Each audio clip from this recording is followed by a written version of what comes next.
हरिओम हरे कृष्ण। आप गरीब आदमी थे, आपने पैसा कमाया और आप पैसे वाले आदमी बन गए। बहुत सारे लोग आपके पास में आए, आपको ऐसा लगने लगा कि लोग मेरी इज्जत करने लगे हैं, मेरी मेहनत की वजह से मुझसे प्रेम भी करने लगे हैं।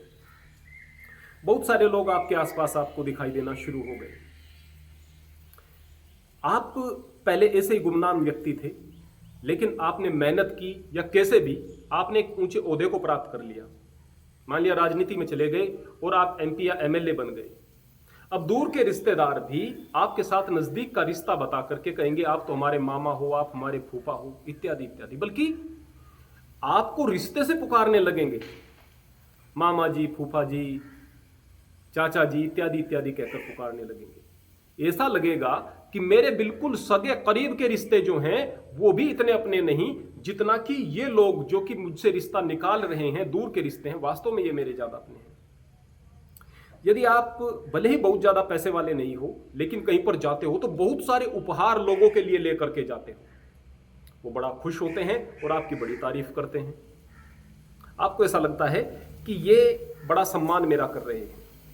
लेकिन यकीन मानिए, इन 3 प्रकार के लोगों को सावधान रहने की जरूरत है। जिसने अचानक बहुत सारा पैसा कमा लिया, या बड़ा ओहदा कमा लिया, या फिर जिसको बहुत सारे उपहार देने की आदत है।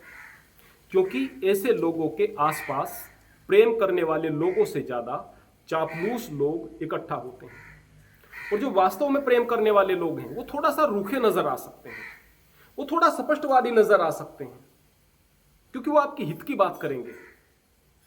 और जो चापलूस लोग हैं वो हमेशा ऐसी बात करेंगे जो कि आपको पसंद हो, इसलिए वो आपको प्रिय लगेंगे।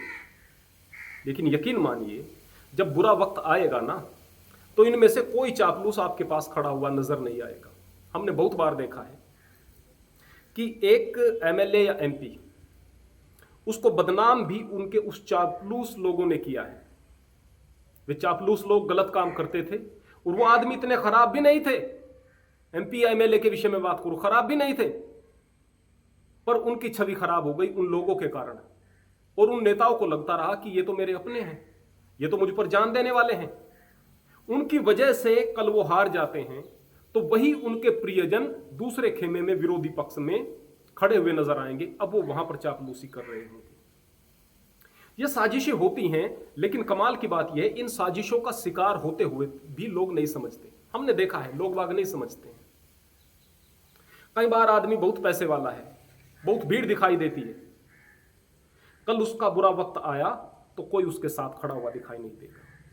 बहुत सारे उपहार दे करके आप लोगों को अपना बनाने की बात कर रहे थे, अपना बन गए हैं लोग, ऐसा सोच रहे थे।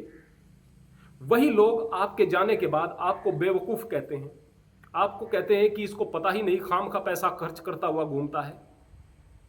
और कमाल की बात, कल जब ये सारी की सारी चीजें मिलना बंद हो जाएंगी, कल जब आपके पास ऐसा अवसर होगा कि अब वो आपके लिए कुछ करें, तो आप इतना बड़ा धोखा खाओगे जिसके बारे में आपने कभी कल्पना भी नहीं की थी।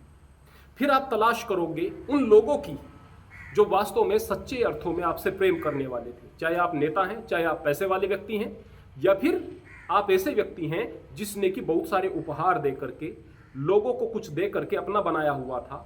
अब उस चक्कर में अपने जो सच्चे हितैषी थे उनको दूर कर दिया। अब वो दूर हो गए, अब वो आपके पास नहीं आएंगे। ऐसे में आपने जिंदगी की सबसे बड़ी हानि कर दी, सबसे बड़ा नुकसान उठा दिया।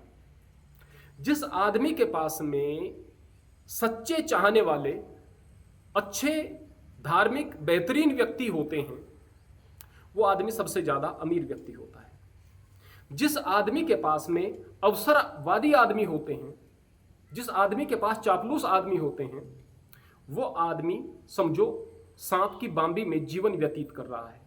वो कब उसको डस लेंगे पता ही नहीं चलेगा। क्योंकि चापलूसी तो ऐसा मीठा जहर है कि इसमें दंश मारने वाले का पता भी नहीं चलता कि वो कब दंश मार देता है और कब आपको मौत के आगोश में पहुंचा देता है। इसलिए विवेक से काम लो, अक्ल से काम लो, और जो गलती की है उस गलती को छोड़ करके अपनी जिंदगी को बेहतर बनाने का प्रयास करो।